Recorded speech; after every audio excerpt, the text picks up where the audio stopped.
جو لوگ اپنی دعاؤں میں دوسروں کو شامل کرتے ہیں، خوشیاں سب سے پہلے ان کے دروازے پر دستک دیتی ہیں۔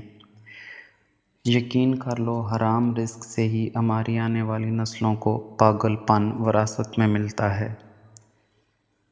کبھی کبھی ہم رشتوں میں لحاظ رکھتے رکھتے بہت سا زہر اپنے اندر اتار دیتے ہیں۔ ایسے میں ہم خود کو مار کر اگلے کو زندہ رکھتے ہیں، لیکن قدر پھر بھی نہیں ہوتی۔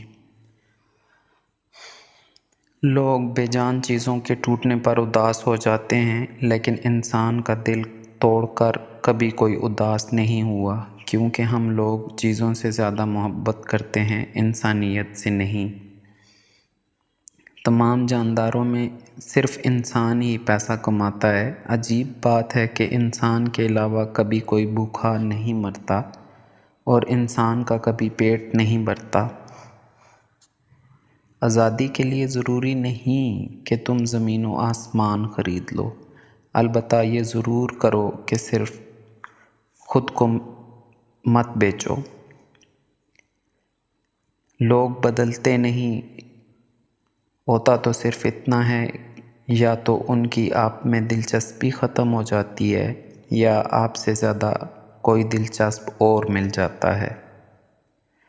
خوبصورت مرد وہی ہوتا ہے جو عورت کی عزت کرنا جانتا ہو، اس سے محبت کرنا جانتا ہو، اس کی اہمیت سے واقف ہو اور رشتوں کی اہمیت جانتا ہو۔ چہرے اور قد کاٹ سے مرد کبھی خوبصورت نہیں ہوتا۔ یاد کرو، اچانک آپ کے دل کو اداس اور بھاری کر دیا جاتا ہے تو آپ فوراً درود شریف پڑھنا شروع کر دیتے ہیں۔ یہ بھی عنایت ہی عنایت ہے میرے رب کی۔ کسی سے کتنا بھی خفا ہو جائے، تم خاموش رہنا، لیکن بے ادبی نہ کرنا۔